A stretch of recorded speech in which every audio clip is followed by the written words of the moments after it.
C'est une actrice au tempérament exceptionnel et au talent sûr, héroïne de la série télévisée des Saintes Chéries, dont elle tournera 40 épisodes avec Micheline Prel et Daniel Gélin. Elle a également beaucoup tourné pour le cinéma avec les plus grands dans près de 90 films, sans oublier le théâtre où elle a tenu une cinquantaine de rôles et continue de se donner avec l'énergie qui la caractérise.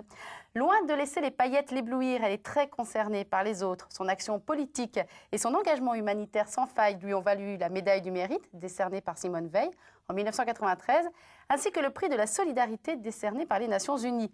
Sa foi, que nous évoquerons, n'a fait l'objet d'aucune médaille, si ce n'est celle de son baptême. Très amie de l'abbé Pierre et de Léopold Sédar Senghor, auquel elle rendra hommage dans cette émission, nous évoquerons également avec elle les plus démunis, enfants et vieillards. Je suis très heureuse d'accueillir dans VIP Marthe Mercadier. Bonjour à vous. Bonjour. Et merci de nous rejoindre. J'ai fait une introduction un petit peu longue, mais votre vie est tellement dense sur un plan professionnel et personnel, on le découvrira tout au long de cette émission, c'est difficile de faire court quand même. Bah oui, 77 ans, il faut quand même les assumer. Oui. Oui, vous les assumez merveilleusement. Ça passe pas comme un éclair. Non, mais c'est ce que je dis, vous les assumez merveilleusement bien parce que vous êtes toujours sur scène avec une énergie, je ne sais même pas d'où vous la sortez, cette énergie. Voilà, vous la sortez d'où cette énergie? C'est le public. C'est le public. Mais je joue des pièces comiques. Alors, je fais tout pour faire rire ce public qui est venu, qui a loué ses places pour venir applaudir ce spectacle. Et les éclats de rire et les applaudissements nous rechargent. Si vous voulez, si on voulait vraiment être honnête, il faudrait que nous, on paye le public pour nous donner cette santé et cette joie de vivre. C'est extraordinaire, 800 personnes, 600 personnes, 2000 personnes qui éclatent de rire en même temps, mais c'est magique. Alors votre dernier gros succès, il est assez récent, c'est Tout bascule. Il y a eu plus de 550 représentations. Oui, avec Olivier Lejeune, la pièce d'Olivier Lejeune, jouée par Olivier Lejeune, mise en scène par Olivier, qui est un partenaire que j'ai eu dans Vacances de rêve, aussi pour 500 représentations. Décidément, on a un abonnement. Et vous prenez toujours plaisir à ce théâtre de divertissement, où les portes claquent, où on se crie oui. dessus. C'est un choix précis. Ah oui, oui, oui. J'ai eu beaucoup d'épreuves dans ma vie et je ne m'imagine pas venir sur scène pour pleurer. Un choix qu'on a fait pour vous, parce que comme toutes les grandes comiques, vous pensiez initialement être faite pour la tragédie. Et puis...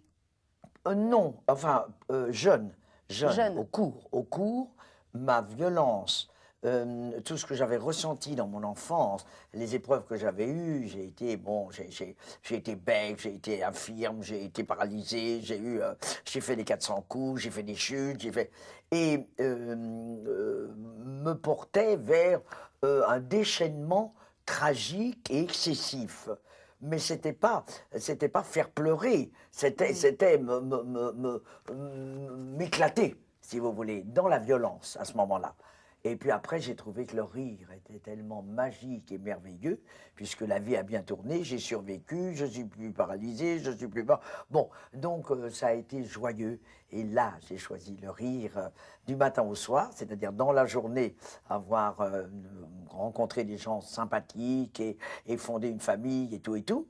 Et puis le soir, alors, ce rendez-vous d'amour, comme disait Marcel Achard, puisque des centaines de personnes achètent des billets pour avoir ce rendez-vous avec vous tous les soirs.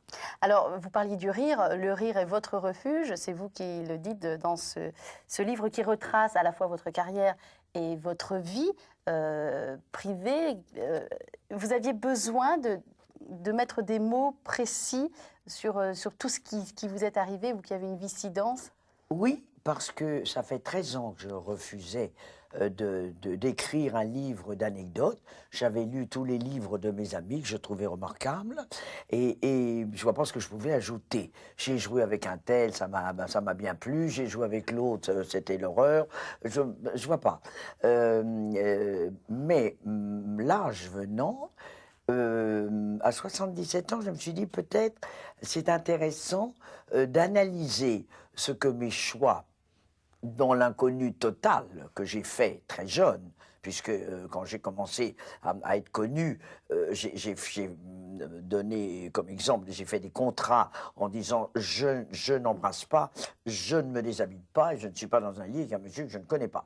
Ça, je ne saurais pas le faire. Je veux bien jouer tout ce que vous voulez, on me bat, on me tire par les cheveux, on me lance dans l'eau froide, je saute du 3e étage sur des matelas, je fais ça, je suis pendu par les pieds, tout ce qu'on veut. Mais pas d'étreinte, pas ça, je ne saurais pas l'assumer.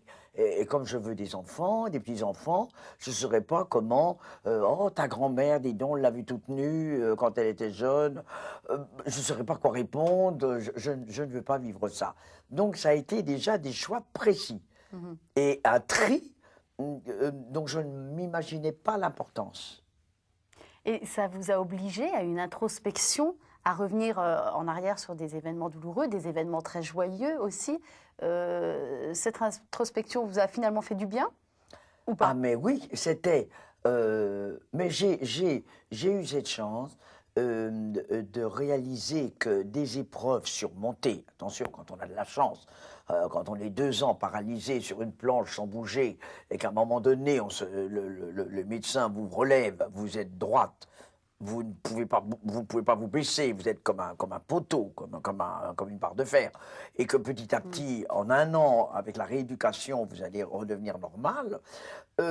Si vous surmontez ça, et si vous savez tout relativiser dans votre vie après, parce que vous marchez normalement, parce que vous refaites de la gymnastique, j'ai refait 27 ans de trapèze volant, parce que ça devient toutes ces épreuves. Étant donné que je les ai eues petites, hein. Vous aviez À 8 6 ans, ans, à 8 ans, à 6 ans, j'étais bègue, à 8 ans, j'étais paralysé, à 10 ans. Bon, déjà, des épreuves petites, c'est la fin du monde. On ne voit pas comment, on ne réfléchit pas, on subit. Et cette façon de subir devient une sorte de trampolino après, parce que tout est relativisé et tous les petits problèmes de l'existence qui deviennent des petits problèmes, puisque après avoir été bègue, muette, paralysé, j'ai quand même crevé de faim pendant 6 ans, 7 ans, comme tous les enfants, les enfants de mon âge. Alors j'avais 11 ans en 39, et donc 40, on a eu des tickets jusqu'en 1947. On va en reparler justement de tout ce qui a constitué votre enfance. Je vous remercie beaucoup, Marthe Mercadier.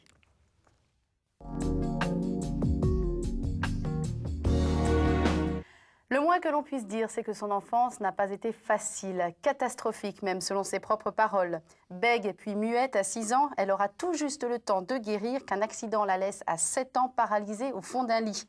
Se relevant de tout, c'est la guerre qui fera cortège à son adolescence, une guerre qu'elle traversera en entrant dans la résistance.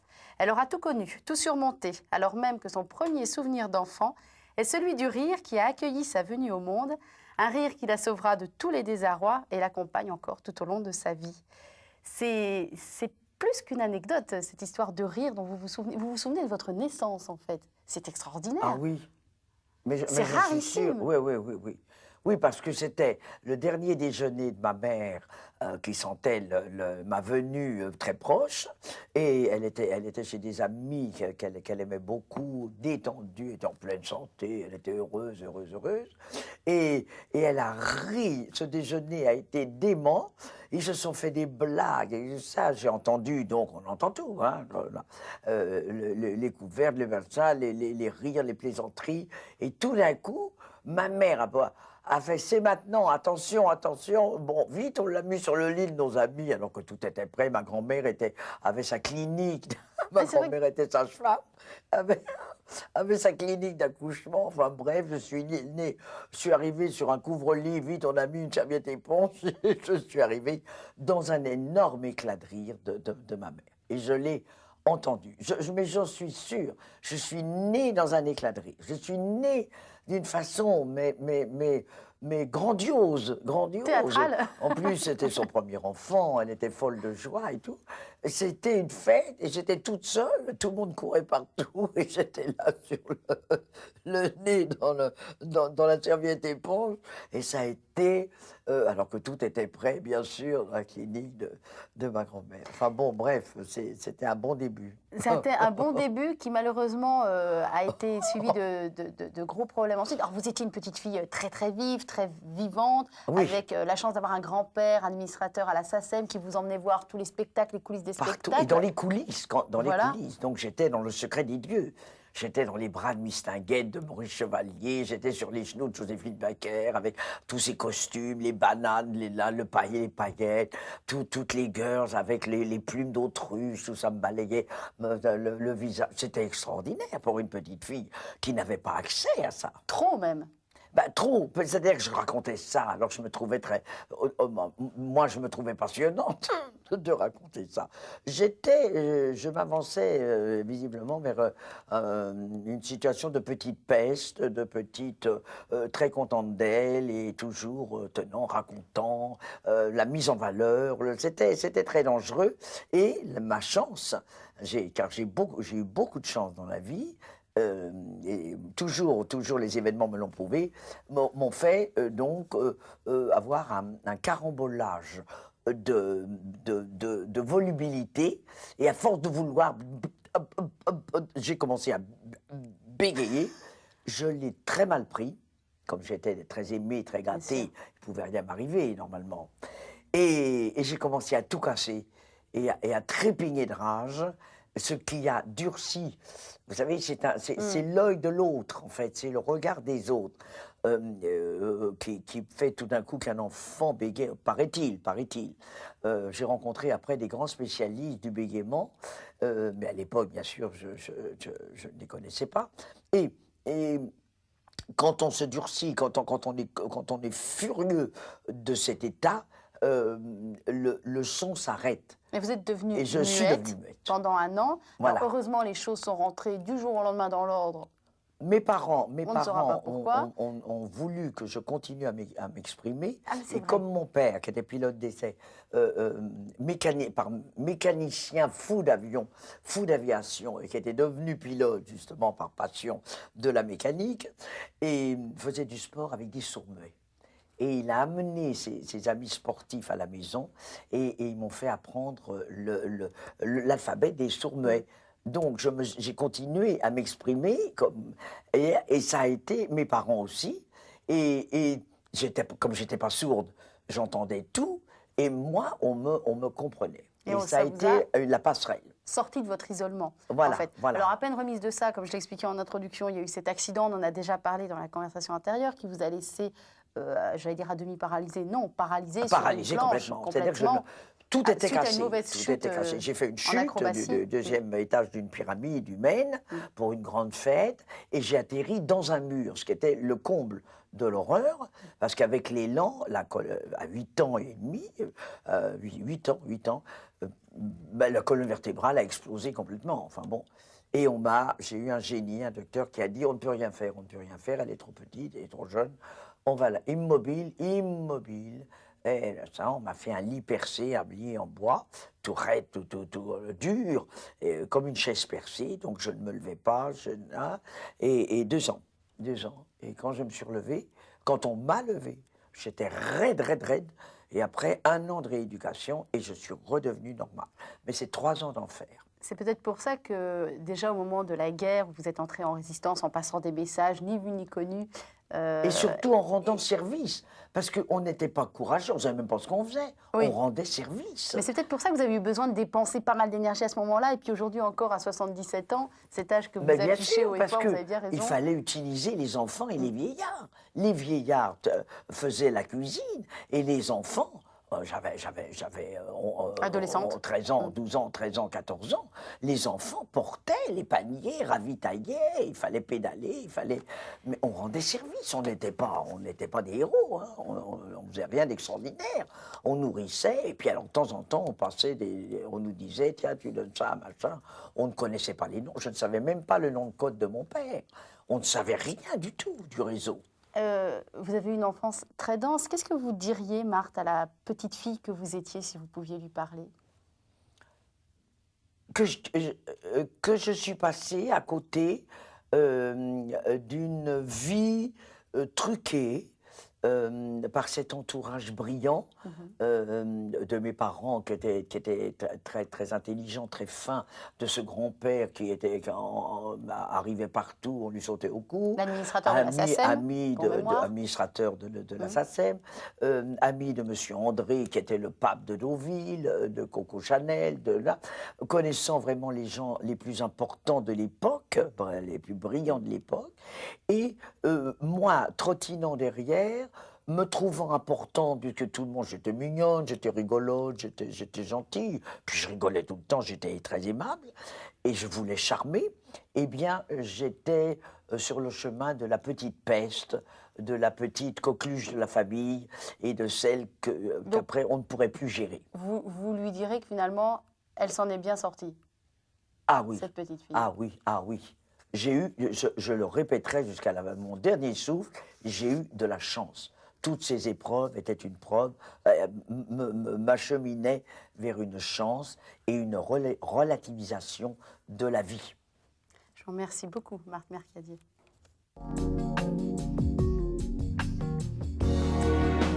Elle a la foi chevillée au corps. Enfant, elle a pensé un temps prendre le voile, mais un séjour dans un couvent l'aura vite persuadée qu'elle n'a pas la vocation et que c'est bien sur scène qu'elle se consumera. Ce n'est pas un hasard si l'un de ses meilleurs amis est l'abbé Pierre, celui-là même qui lui remettra la médaille du mérite décernée par Simone Veil. Mais revenons à la foi avec une citation justement de l'abbé Pierre. « Dieu n'est pas le tout-puissant dominateur, c'est le tout-puissant captif. Captif des libertés qu'il crée à la cime du monde, pour que le monde puisse culminer dans l'amour. » Marthe Mercadier, l'abbé Pierre, c'est votre ami, il a cette vision de Dieu. Dieu n'est pas le tout-puissant dominateur, c'est le tout-puissant captif. C'est aussi la vision de Dieu que vous avez, vous? Oui, j'ai entendu l'appel l'abbé Pierre en 54, comme tout le monde, et ça a été un déclic très important, puisque j'avais vécu dans une colonie de vacances dont j'étais monitrice, une dame, une sœur supérieure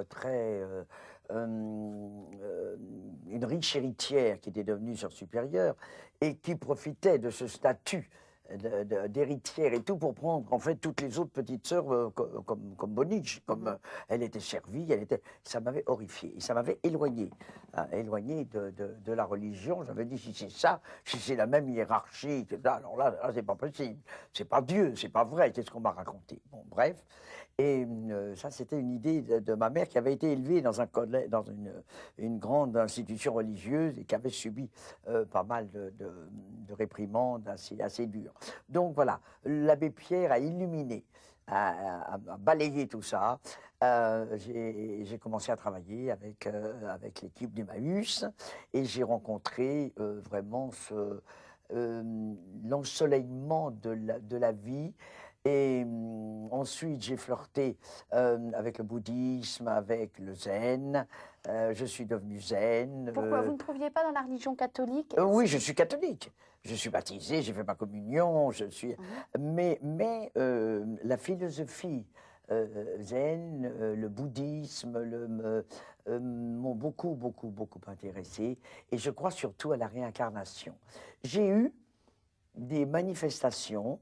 Je connais des endroits dans le monde dans lesquels je ne suis jamais allé dans cette vie et que je connais très bien, que je décris, et ça m'a fasciné. Et j'ai trouvé un texte un jour, selon saint Augustin, qui m'a ébloui parce qu'il est d'une simplicité et c'est une explication pour ceux qui croient dans l'autre, le passage. Ne crois pas à la mort, ne crois pas à une fin, ne crois pas à une espèce de gouffre dans lequel on est précipité. C'est pas ça du tout. Et là, je vais vous lire parce que c'est très important pour tous les gens qui ont de la peine. Et c'est tout simple, c'est ne pleure pas si tu m'aimes. La mort n'est rien, je suis seulement passé de l'autre côté. Je suis moi, tu es toi, ce que nous étions l'un pour l'autre, nous le sommes toujours. Parle-moi comme tu l'as toujours fait. N'emploie pas un ton différent, ne prends pas un air solennel ou triste. Continue à rire de ce qui nous faisait rire ensemble. Mais pourquoi serais-je hors de ta pensée? Simplement parce que je suis hors de ta vue? je ne suis pas loin, juste de l'autre côté du chemin. Tu vois, tout est bien. Essuie tes larmes et ne pleure pas si tu m'aimes. Moi, je trouve ça tellement beau, tellement simple, tellement évident que ça a été un des grands virages dans ma vie où je n'ai pas peur de la mort. Alors maintenant, j'enterre mes amis, j'enterre des gens que j'aime, c'est ça. Le vrai drame, c'est la perte des amis, de tous ces êtres avec lesquels on a cheminé, des êtres chers et des êtres que l'on a croisés. Mais cette version, cette vision de je suis passé de l'autre côté, je suis là, c'est pour moi, ça a été un très grand réconfort. Vous avez dit une phrase qui m'a interpellée, vous avez dit « je crois à la réincarnation ». Oui. À la réincarnation ou à la résurrection? Parce que l'un et l'autre sont quand même pas très compatibles. Si, bien sûr, mais bien sûr, pendant que vous passez de l'autre côté du chemin, et alors, tout est possible, tout vous attend. S'il y a une continuité, si vous devez revenir, si c'est une alchimie que vous constatez, mais si, justement, c'est pas l'horreur, c'est pas l'horreur de ce linceul, de cette tombe au cimetière, où, bon, tout commence, en fait, tout commence, on est de l'autre côté du chemin. On est passé, on est là, tout près, Est-ce que vous très avez proche. déjà pensé, Marthe, à votre rencontre, le plus tard possible, j'espère, mais à votre rencontre avec le Très-Haut? Mais je... Vous savez comment ça va se passer? Vous avez envie de... oui, moi je suis prête, je veux dire, je suis prête absolument. Je suis d'une curiosité, mais ça, j'ai été une petite fille très curieuse, une femme curieuse, je suis curieuse, tout m'intéresse, tout m'intrigue, tout me... Et j'ai une sorte d'impatience, je suis très curieuse de savoir comment on parle de l'autre côté, comment on est de l'autre côté du chemin. Et je dois dire que la curiosité l'emporte sur l'angoisse. Et Dieu, alors, vous lui direz quoi quand vous vous retrouverez face à lui? Ah oui, c'est maintenant. Mais moi, je lui dirais, je suis si contente d'être là. Je suis si contente d'en être arrivé là. Je crois vraiment. Ce que nous vivons actuellement, ce que, bon, j'ai vécu des moments merveilleux, j'ai des enfants, j'ai une fille merveilleuse, je reste encore pour veiller un peu, pour essayer d'aider au maximum, mais je suis prête et je ne suis pas du genre à m'agripper au drap.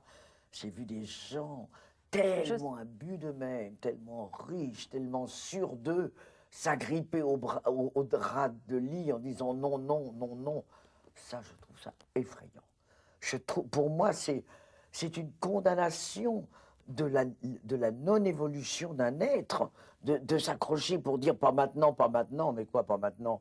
C'est toujours maintenant. C'est l'heure, ouvert, et que votre volonté soit faite sur la terre comme au ciel. Moi, je ne répète pas mes prières comme comme un moulin à paroles.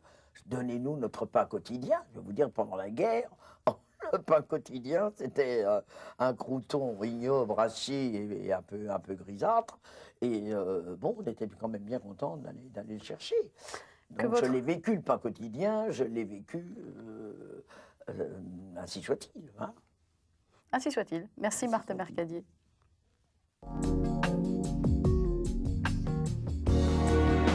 Vous me dégoûtez tous avec votre bonheur, avec votre vie qu'il faut aimer coûte que coûte. Moi je veux tout de suite, et que ce soit entier ou alors je refuse. Je ne veux pas être modeste, moi, et de me contenter d'un petit morceau si j'ai été bien sage. Extrait d'Antigone de Jean Anouilh, la petite Antigone, seule contre tous, qui sait mieux que personne ne pas se trahir et dire non. Le nom d'Antigone, c'est la valeur choisie par Marthe Mercadier. Et évidemment, personne ne l'avait encore choisi avant vous, car là, c'est quelque chose un peu hors du commun comme valeur. Le nom d'Antigone que vous qualifieriez comment, vous, Marthe? Je trouve, c'est ce qu'il y a de plus important. Maintenant, je peux le dire, à mon âge, ce qui a été le plus important dans ma vie, c'est à chaque fois que j'ai su qu'il fallait dire non, que j'ai pu dire non. Vous savez le faire? Ah oui, Mais heureusement, sinon je ne serais même pas là pour faire l'émission. Je crois que je n'aurais pas survécu. Si je n'avais pas refusé certaines choses, si je n'avais pas combattu, si je n'avais pas... Je n'aurais peut-être pas eu le courage de continuer dans un blabla, dans un sans valeur, sans prise de position. J'aime les prises de position parce que c'est dangereux. Parce qu'il y a des gens qui jamais, ils sont jamais ni pour ni contre, ils sont tièdes. Je n'aime pas l'eau tiède. Ils sont quoi, tolérants? J'aime l'eau glacée. J'aime l'eau, la vapeur d'eau, le sauna, la sauna, le hammam. J'aime l'eau glacée.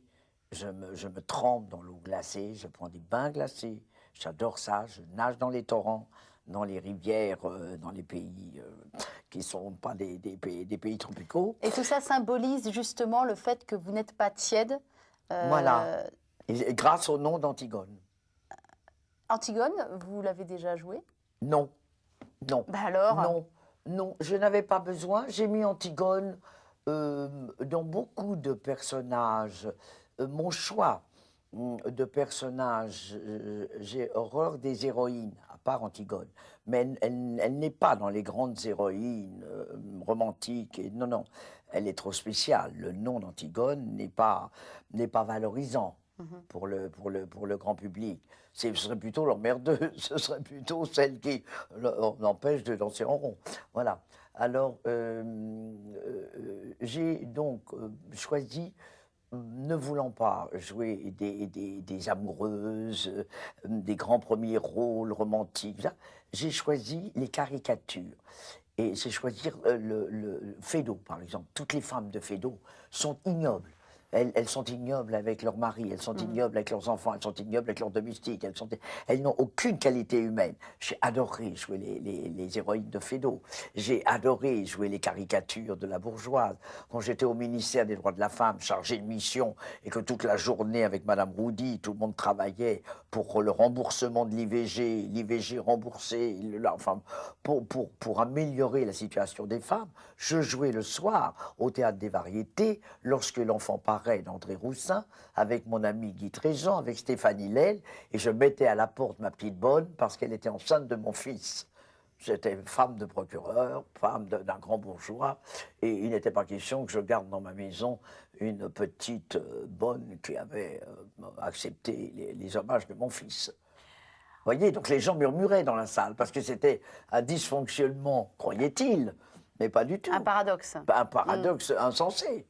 Puisque toute la journée, j'étais là pour aider, que le soir, pour aider justement les petites qui, enceintes, ne peuvent pas s'en sortir parce qu'elles n'ont même pas, elles n'ont même pas la possibilité d'avorter, disons correctement, et les faiseuses d'anges, le nombre de jeunes femmes qui sont mortes en se faisant avorter par des gens qui n'auraient jamais dû, qui n'étaient pas compétents du tout. Donc c'était pas l'avortement médical, c'était une boucherie. On va pas pouvoir faire tout un débat sur l'avortement, qui est un thème très sensible, notamment au niveau des, bien sûr, des catholiques et de la religion catholique. Moi, je voudrais revenir à Antigone, parce que les différents noms d'Antigone, l'Antigone de Jean Anouilh, finalement, vont lui coûter cher à cette jeune femme.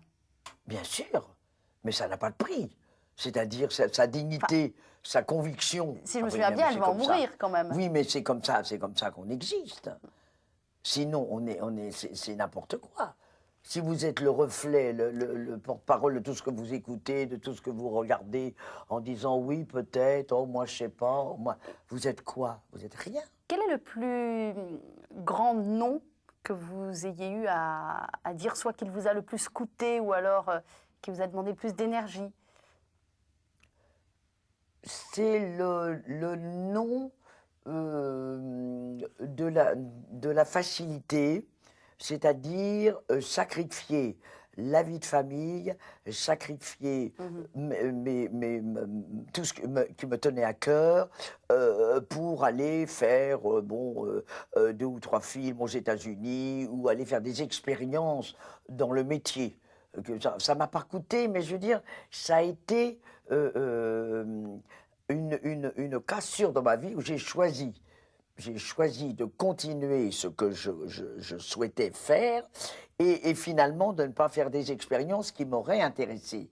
Sur le plan expérience humaine, bon, je suis passé comme un météore, j'ai fait un film avec Kirk Douglas, j'ai fait un film, bon, mais j'ai fait 2, 3 films américains, j'ai joué en français à Broadway, au Village, à Greenwich Village, j'ai joué à la Mama, j'ai joué, il voulait on m'a apporté un contrat pour jouer justement les héroïnes de Feydeau en américain. Et vous avez dit non. Et j'ai dit non. J'ai dit c'est trop tard dans ma vie, parce que chez vous, un succès, c'est 6 ou 7 ans, et je ne peux pas rester. Et un échec, j'ai pas besoin de ça. C'est un jour et demi. On n'a même pas le temps de jouer la pièce. Et j'ai dit non. Mais j'avais le contrat. J'avais l'adaptation de Men te promène non pas toute nue en anglais, et j'avais un contrat de 29 pages. Et donc, je l'ai refusé, alors que j'adore Broadway, j'adore le côté, les artistes américains. J'aime beaucoup les artistes de théâtre américains, je suis très ami avec eux, et j'ai joué des adaptations, donc ça m'a coûté. Mais c'est un nom qui était tout à votre honneur, si c'était pour Voilà, préserver votre vie de famille. je continuais avec ma famille, mes amis, mon pays, ma patrie. Je suis très... Et vos amis dont nous allons parler dans la prochaine conversation. Merci beaucoup, Marthe Mercadier.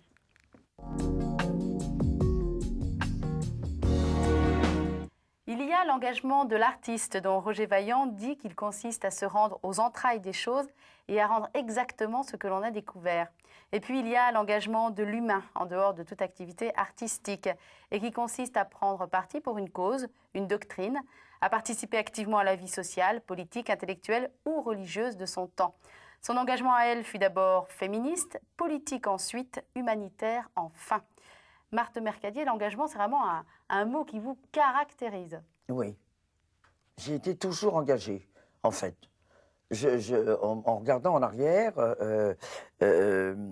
pendant la guerre, j'étais engagé dans une... bon, je veux dire, nous étions des enfants, mais on s'était fabriqué des étoiles. Quand nos petites camarades sont venus avec l'étoile juive en 41. Pour être solidaire. Ça, solidaire, et on sait. Et alors nos parents affolés ont dit, mais attendez, vous allez tout être embarqués, qu'est-ce que c'est que... J'avais des rideaux, j'avais pris un rideau jaune, et on avait ça, avec les Kurdians, les Touatis, les Arméniens, les Arméniennes, tout le monde s'y était mis, on était solidaires, et c'était superbe.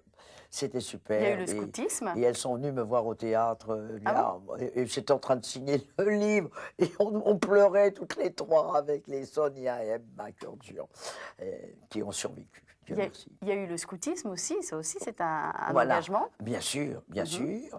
Et il y a eu surtout à la Libération des moments très pénibles où des faux effets filles, et ça on ne le redira jamais assez, ont fait des atrocités, des choses effrayantes. Ceux qui s'étaient fait cousu un brassard 3 jours avant le 24 août. Et c'est eux qui ont pendu les petites jeunes femmes, les petites jeunes filles par les pieds, cassé les mâchoires, tondu, dessiné des croix gammées sur les crânes. Et ça, mais ça a été... Et comme avec mon père, on a été pris dans un remous de foule et tout ça, on est arrivé près de la rue de la Chaussée-d'Antin. Il y avait tout un rassemblement, et il y avait ces espèces de dingues qui massacraient 3 jeunes femmes. Et j'ai dit, papa, alors pour moi, mon père était quand même un résistant bon qui avait fait pas mal de choses.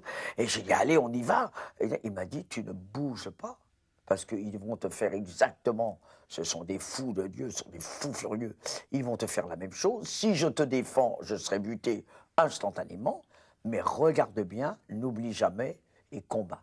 Et toute ta vie, combat. Parce que tu les retrouveras à tous les postes, à tous les niveaux et tout ça.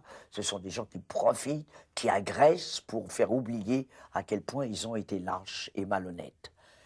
Et ça a été... Et j'ai combattu beaucoup, longtemps, les faux, donc les faux redresseurs de dents, les faux effets filles. Ils racketaient les gens sur les routes. Ils nous disaient, donnez-nous, allez, videz la voiture, donnez-nous... Mais c'était hallucinant ce qui nous est arrivé. Et ensuite, j'ai pas fait, après cet engagement-là, j'ai dit, maintenant, les femmes, il faut les protéger parce que ces femmes ont été les victimes. Et ils se trompaient d'étages, ils se trompaient d'immeubles, ils ont tondu des vierges, enfin, ça a été un carnage épouvantable. Bon, et donc, je suis devenu féministe par oui dire, puisque j'avais un père formidable, merveilleux, qui m'a aimé, qui m'a aidé, jusqu'à son dernier souffle. J'ai eu un mari remarquable. Là, j'ai fait des rencontres vraiment. Je n'avais rien à dire contre les hommes. Ils m'ont vraiment pas fait aucun ennui. Donc, dans mon métier, j'ai eu des hauts, des bas, des accords profonds, et puis des gens avec lesquels je ne m'entendais pas. Mais bon, mais là, le féminisme m'a vraiment beaucoup intéressé. Beaucoup. J'ai été engagé et par le féminisme, Voilà. pour être efficace, je me suis engagé politiquement.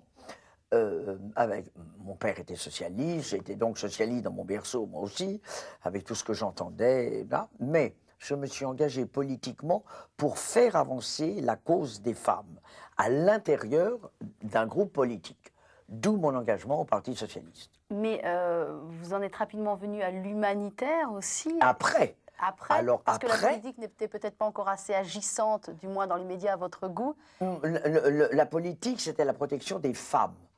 Parce que j'ai donc été nommé au ministère des droits de la femme, avec Madame Roudy. Et c'est là où on a fait le livre des droits des femmes, l'IVG remboursé, où elle a fait un travail après Madame Veil, qui avait fait, voté la loi pour l'IVG, l'IVG remboursé pour tout le monde, que les petites puissent, tout ce drame. Et l'humanitaire, quotidien. alors? Et alors après, j'ai donc, dans ce ministère, vu jusqu'où pouvait aller un ministère des droits de la femme, et ses limites, parce que tout de même, tout n'était pas gagné, tout ce qu'on demandait, on ne l'obtenait pas instantanément, et par le biais, continuons à voir Léopold Sédar Senghor, à voir Humphrey Boigny, qui étaient les deux jeunes ténors, les deux plus jeunes députés de l'Assemblée nationale, enfin, et ils avaient fait venir ils avaient demandé les élèves les plus brillants de toutes les écoles sénégalaises et de toutes les écoles ivoiriennes. Et ça a été l'épopée, l'éclosion. Et ils les avaient amenés en France, ils les avaient fait éduquer en France. Ça a été l'éclosion de la Côte d'Ivoire et du Sénégal. Et là, moi, j'ai commencé à envoyer tout ce dont ils avaient besoin aux femmes, tout ce dont elles avaient besoin aux femmes sénégalaises, aux femmes ivoiriennes, et après, dans 38 pays. Donc, j'ai envoyé 1850 tonnes, avec 1200 bénévoles, femmes, dans des pays, et c'était les femmes qui réceptionnaient et qui répartissaient donc je leur donnais le pouvoir sur leur sol, dans leur pays. Vous avez évoqué un nom et la mémoire de quelqu'un, celle de Léopold Sédar Senghor. On va en parler dans la prochaine conversation. Ah oui, le soleil de ma vie. Merci beaucoup, Marthe.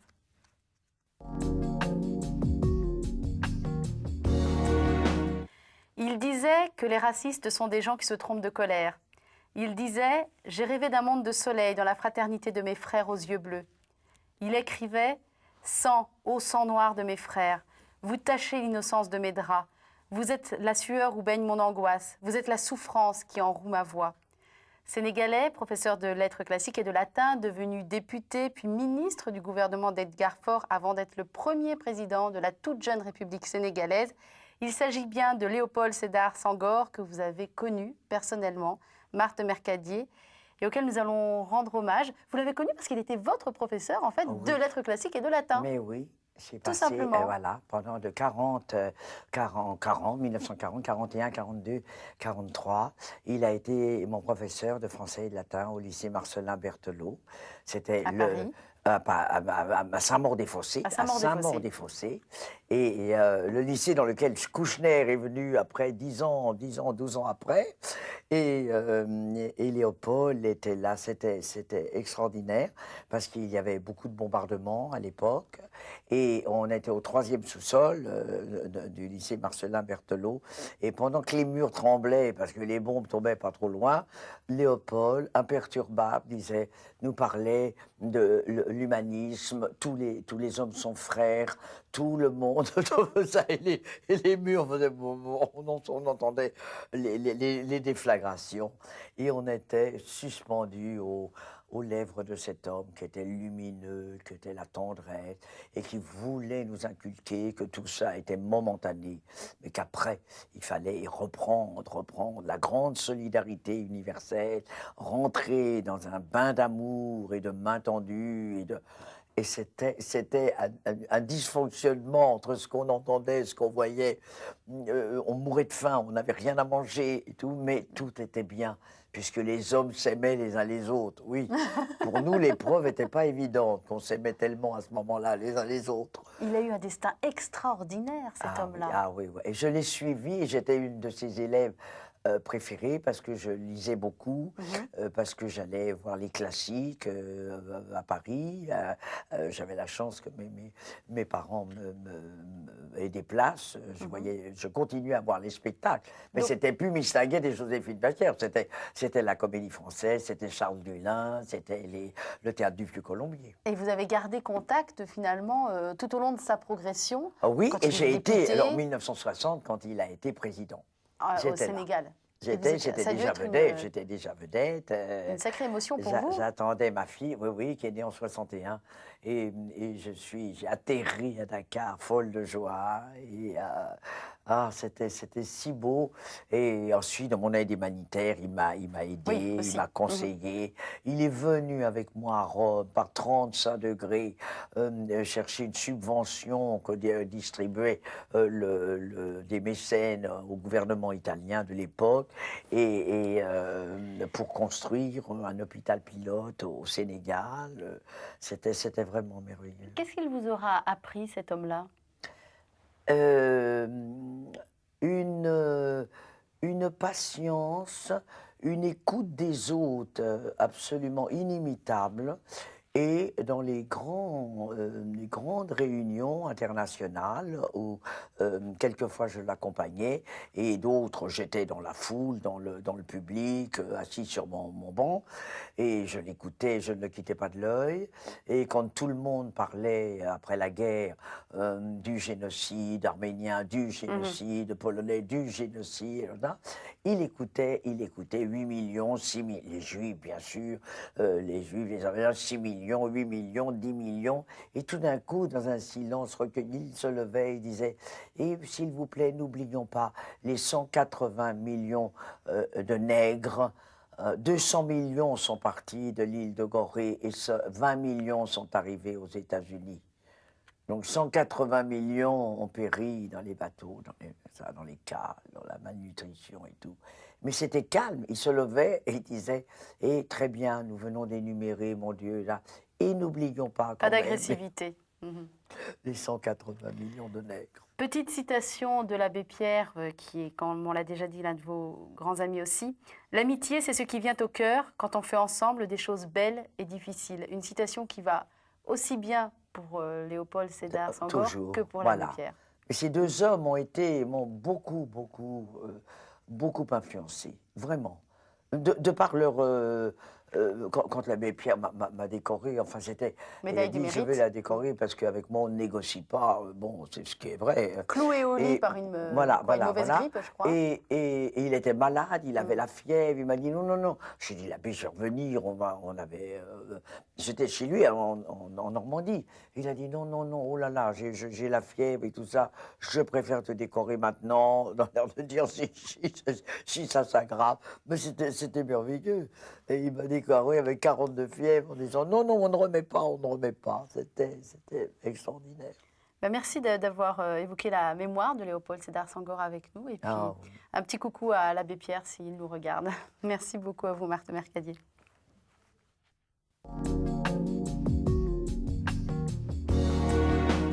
Ce sont des enfants, ce sont des vieillards, ce sont des vieillards qui un jour ont été enfants, ce sont des enfants qui un jour seront des vieillards. Chacun à une extrémité de la vie, ils méritent toute notre attention et tout notre respect.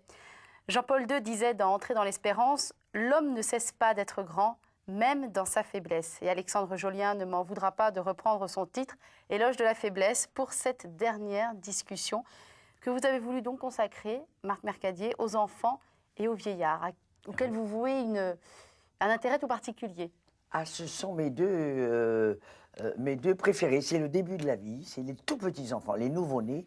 Je reste des heures devant un nouveau-né, à l'observer, à l'écouter, les premiers mois, les premières années.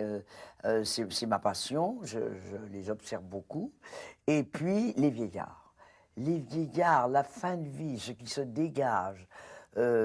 La résignation, la lucidité, l'attention aux autres, ou au contraire le renfermement, ils sont déjà partis, ils ne savent pas, ça me fascine. Et après les adultes, bien sûr. Et j'ai eu un grand projet, je voulais réunir des petits-enfants et les mettre dans les résidences de vieillards, aménager une salle dans les résidences de vieillards pour que les enfants ne soient pas seuls chez eux quand les mamans travaillent et puissent aller justement dans un endroit où il y a des grands-mères et des grands-pères potentiels qui n'ont peut-être pas de petits-enfants. Et les aider et goûter, ils mangent les mêmes choses, ils aiment les mêmes gâteaux, ils aiment les mêmes jus de fruits, ils aiment les emmener voir les mêmes spectacles, c'est vrai. Et j'ai pas du tout été écoutée.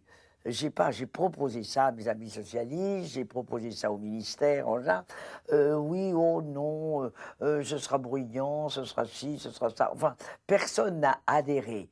Et il y a 3 semaines, j'ai eu une grande joie. Après un mois et demi, enfin je sais pas exactement, mais j'ai lu un reportage. Il y a un triomphe au Portugal où ils ont installé justement des pièces dans les résidences et les vieillards sont fous de joie.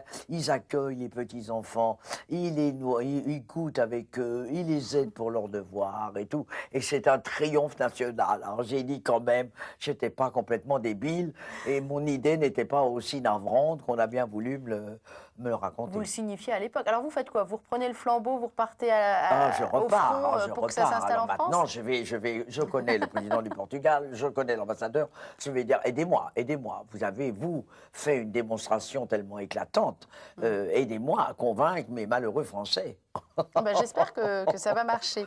Je voudrais qu'on termine cette émission, Marthe Mercadier, avec un petit objet que vous nous avez apporté et qui compte beaucoup dans votre vie.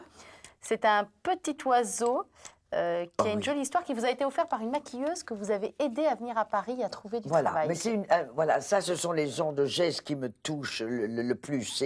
C'est extraordinaire. J'ai été maquillée pour une émission de télévision à Aix-en-Provence par une adorable aixoise, Elisabeth Nadeau, qui a été maquilleuse à la télé, qu'on convoquait, qu'on invitait tout le temps pour les vedettes de passage. Et elle en avait un peu assez, elle avait des problèmes de famille, relationnels. Je voudrais tellement aller à Paris. Je l'avais vue, elle m'avait très bien maquillée. J'ai dit, mais qu'à ça ne tienne. Elle dit, je connais personne. J'ai dit, moi, je connais quelques personnes, je peux vous aider. Et là, ça a été formidable. Elle est venue à Paris. Je l'ai présentée à des maquilleuses qui l'ont accueillie comme assistante. Ensuite, elle faisait des relais quand elle ne pouvait pas faire un contrat, elle lui passait. Tout a marché Elisabeth, tout a marché. Et elle a voulu vous remercier. Elle a fait étudier mon thème astral pour m'offrir ce petit oiseau qui est en malachite, qui est très bon pour moi. L'améthyste, c'est une pierre qui est très bénéfique pour moi. Le quartz rose est une pierre qui est très bénéfique pour moi. Et celle-là que je ne connaissais pas du tout et qui s'appelle l'aventurite. Alors là, c'est le summum, c'est la santé, et voilà ce qu'elle a réuni pour me dire, il faut que vous viviez très longtemps, en bonne santé, merci de m'avoir aidé. Je trouve ça m'a beaucoup, beaucoup touché. Eh bien, écoutez, je le comprends. Moi, je m'associe à Elisabeth pour vous souhaiter la même chose, Marthe Mercadier. Merci. Vous souhaitez de vivre encore très longtemps, de continuer de nous faire rire, que ce soit au théâtre ou peut-être au cinéma, on verra au cinéma, ou dans des séries télévisées, peu importe où. continuer d'être là. Et à titre tout à fait privé et personnel, j'espère que vous ne m'en voudrez pas. Je vais faire quelque chose qui ne se fait jamais en télé, mais nous sommes sur KTO. Je voudrais dédier cette émission à Mathilde, qui est en régie, qui va quitter KTO et qui a travaillé avec moi sur VIP. Voilà, je suis très émue. J'aurais lui dédier cette émission. Et puis vous remercier à vous d'être venu. J'étais ravie. Merci. C'est Merci. vrai, c'est vrai. Bonne continuation, Marthe. Au revoir. Au revoir.